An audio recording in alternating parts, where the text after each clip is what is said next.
Phone मेरा, SIM card मेरा, number मेरा।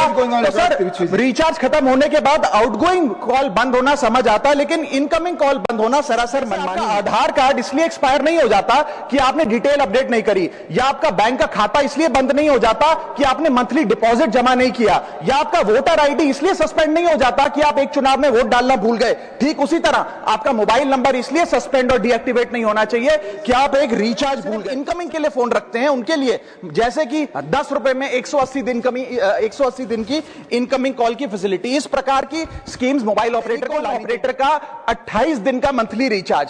साल में सर महीने 12 होते हैं, लेकिन 28 दिन की रिचार्ज के माध्यम से 13 टाइम्स रिचार्ज कराना पड़ता है। कैसे सर? 28 दिन into 13 times is equal to 364 days. ये एक बड़ी क्लेवर स्ट्रैटेजी है, जिसके चलते आपको फीलिंग 30 दिन की देते हैं, लेकिन आपसे डीलिंग 28 दिन की। 125 करोड़ मोबाइल फोन यूजर हैं, जिसमें से 90% प्रीपेड प्लान के यूजर हैं। सर आज मैं प्रीपेड प्लान के जो मोबाइल यूजर्स हैं उनकी ओर से 2 समस्याएं उठाना चाहता हूं। सर पहली समस्या है कि रिचार्ज खत्म होने के बाद आउटगोइंग के साथ साथ इनकमिंग कॉल का भी बंद होना। सर जब प्रीपेड प्लान एक्सपायर होता है या मोबाइल रिचार्ज की वैलिडिटी खत्म होती है तो आपकी आवाज बंद कर दी जाती है। फोन मेरा, सिम कार्ड मेरा, नंबर मेरा।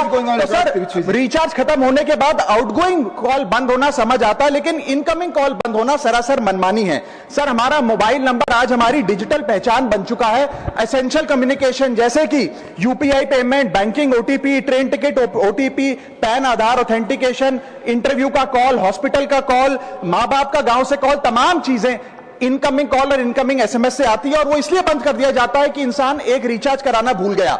सर इनकमिंग कॉल बंद करना is not stopping of a service, ये हमारे राइट टू कम्युनिकेशन को स्टॉप करने जैसा है। सर जैसे आपका आधार कार्ड इसलिए एक्सपायर नहीं हो जाता कि आपने डिटेल अपडेट नहीं करी, या आपका बैंक का खाता इसलिए बंद नहीं हो जाता कि आपने मंथली डिपॉजिट जमा नहीं किया, या आपका वोटर आईडी इसलिए सस्पेंड नहीं हो जाता कि आप एक चुनाव में वोट डालना भूल गए। ठीक उसी तरह आपका मोबाइल नंबर इसलिए सस्पेंड और डीएक्टिवेट नहीं होना चाहिए कि आप एक रिचार्ज भूल गए। सर मैं सदन में फ्री आउटगोइंग की मांग नहीं कर रहा, फ्री डेटा की मांग नहीं कर रहा, लेकिन इनकमिंग कॉल फैसिलिटी की गारंटी होनी चाहिए। मेरी 3 स्पेसिफिक मांग है। पहली, प्रीपेड मोबाइल कनेक्शन में इनकमिंग कॉल और इनकमिंग एसएमएस कम से कम 1 साल तक कंटिन्यू रहे, चलता रहे from the date of the last recharge, ताकि एसेंशियल कम्युनिकेशन चलती रहे।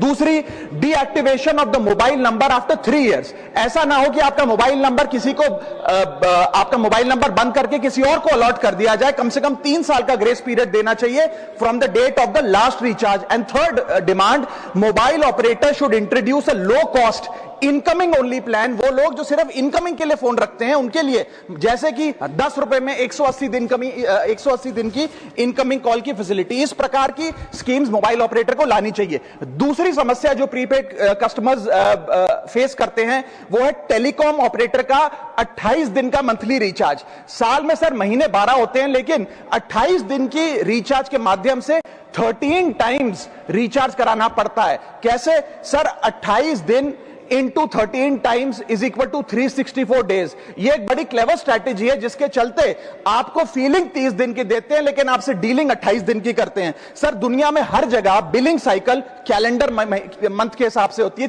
30 या 31 दिन। आपको मंथली सैलरी, लैंडलॉर्ड का रेंट, बैंक की ईएमआई, बिजली पानी गैस का बिल, तमाम चीजें 30 या 31 दिन के महीने के हिसाब से होती हैं। लेकिन ये मोबाइल ऑपरेटर, टेलीकॉम ऑपरेटर 28 दिन के महीने के हिसाब से आपको रिचार्ज प्लान बेचते हैं, ताकि साल में एक अतिरिक्त रिचार्ज आपको मिल जाए। मैं उम्मीद करता हूं कि इसे भी समाप्त किया